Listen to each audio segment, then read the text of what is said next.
मतलब ये जो आप बता रहे हैं अभी, ऊर्जा का जो दुनिया के बारे में, ऊर्जा क्या होता है? ये ऊर्जा हम जैसे इंग्लिश में हम जानते हैं एनर्जी, ऊर्जा बोलते हैं लोग, लेकिन ये होता क्या है? ये दिखता तो नहीं है, इसको हम छू भी नहीं सकते। हम आप तो ज्ञानी हैं लेकिन हम तो नहीं छू सकते, तो इसके बारे में हमें पता कैसे चलेगा? जी देखिए, सत्य तो ये है कि ज्ञानी सभी हैं, बस अंतर इतना है कि अलग अलग व्यक्ति को अलग अलग क्षेत्र में ज्ञान है। भौतिक चीजों में ज्ञान लोगों को अधिक है, परंतु आध्यात्मिक ऐसी जो वस्तुएं हैं उनके विषय में ज्ञान थोड़ा कम है। और जहां तक बात अभी जैसा भी कहा कि आप ऊर्जा को छू नहीं सकते, ये कहना गलत होगा, क्योंकि आप ऊर्जा को आप छू सकते हो और उसकी विधि है, या ये यूं कहे कि विधियां हैं। अलग अलग विधियों को यदि आप प्रयोग में लाए तो आप देखेंगे कि आप ऊर्जा को छू रहे हैं, और अलग अलग प्रकार की आपकी जो है वो अनुभव होंगे, क्योंकि अलग अलग प्रकार की ऊर्जाओं को जब छूओगे तो अलग अलग अनुभूति होना स्वाभाविक होगा। तो ये आपकी ऊर्जाओं को छूने वाली विषय की बात है। और जब आप ऊर्जा को छूने लग जाओगे तब आपको ये स्पष्ट होने लग जाएगा कि हाँ भाई सच में ये जो चीज है ये चीजें सारी होती हैं।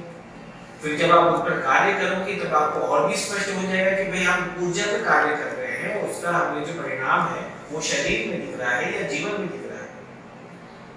महागुराज जी, हमें ये जानना है कि आपने बहुत कुछ बताया ऊर्जा और ऊर्जा की दुनिया के बारे में, लेकिन आपने जब इसका शुरुआत किया था, आप क्या सोच के इसमें आगे बढ़े, या इसमें आपने प्रोग्रेस जो लाया है वो आपने क्या सोच के किया था?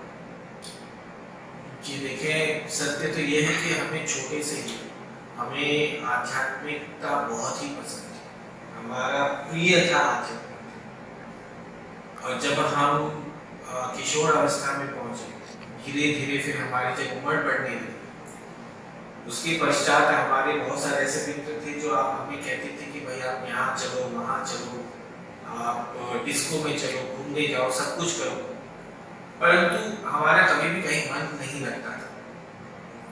हलचल हमें पसंद नहीं थी, हमें शांति बहुत पसंद थी, और जहाँ शांति मिलती थी वहीं जाते थे। उस प्रकार की ऊर्जा ही हमें पसंद नहीं थी। तो जब हमें उपचार के विषय में पता चला कि आप एक कोने में बैठकर, आप अपने कार्यस्थल के या अपने घर के एक कोने में बैठकर जब आप सामने वाले का पूरा जीवन बदल सकते हैं, पूरा जीवन को पूर्ण रूप से परिवर्तित कर सकते हैं, जब इतनी शक्ति एक व्यक्ति में है, जब इस बात का ज्ञान हुआ हमें, तब मन पूर्ण रूप से बस उसी के ऊपर चला गया। जब हमें ये ज्ञात हुआ कि हम दुखों को, कष्टों का निवारण कर सकते हैं बिना किसी और की सहायता के, बिना किसी औषधि के, बिना किसी और वस्तु के, सिर्फ मन की शक्ति से आप ये सभी कार्य कर सकते हैं। जब हमें इस बात का ज्ञान हुआ, और अवश्य इस बात का ज्ञान होने में हमें काफी समय लगा, परंतु जब हमें ये बात स्पष्ट हुई तो पूर्ण रूप से हमारा जो मन है, बस हमने मन बना दिया कि जीवन में यदि कुछ करेंगे, आगे बढ़ेंगे तो बस उपचार को लेकर, तो बस वो एक दिन है और एक आज का दिन है। उपचार तो हमारे, आप ये कह रहे कि भाई श्वासों में।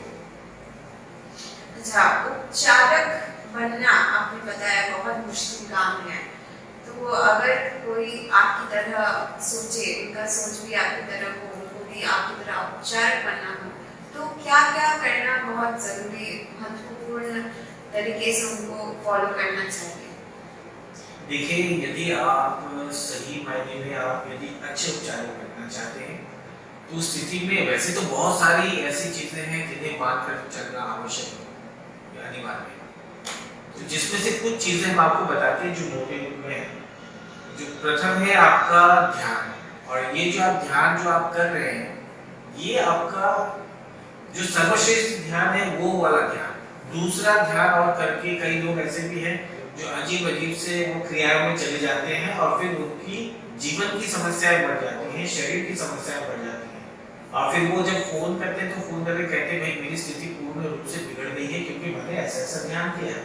हाँ, ये सत्य है, ऐसे भी कई व्यक्तियों ने किया है, जिसमें से कुछ तो प्रोफेसर थे, उन्होंने कहा कि भाई हमने ऐसे ऐसे हमने देखा, ऐसे ऐसे हमने किया और मेरी समस्या इतनी बढ़ गई है, फायदा तो कुछ हुआ नहीं परंतु समस्या बहुत हो गई है। तो सर्वप्रथम आपको सही ध्यान करना है, जहां पर आत्मा का परमात्मा परमात्मा से मिलन हो, वो सही ध्यान आपको करना है।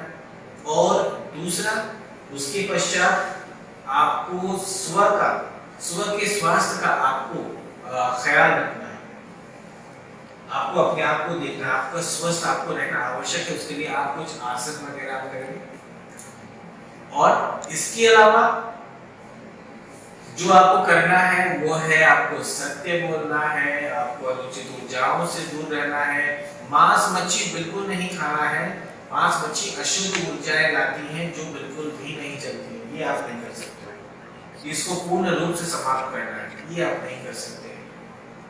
और जितना हो सके स्वयं को तन से और मन से शुद्ध करना है। इसलिए हम कहते हैं कि ये थोड़ा कठिन है, ये सब के लिए नहीं। आज के लिए आपने हमें बहुत कुछ जानने मिला, बहुत ज्ञान आपने बताया हमें, उपचारक के बारे में, उपचार के बारे में, और हमें कैसे रहना है। एक आम आदमी के लिए ये समझना बहुत मुश्किल है, लेकिन महागुरुराज जी ने बहुत अच्छी तरीके से हमें बताया है कि कैसे इस चीज़ को हमें आगे लेके जाना है। तो धन्यवाद महागुरुराज जी, हमें इतना कुछ बताने के लिए। चलिए मिलते हैं हम, और इसके आगे जो भी हमें प्रश्न करना है ये हम नेक्स्ट वीडियो में करेंगे। और फिलहाल के लिए नमस्कार।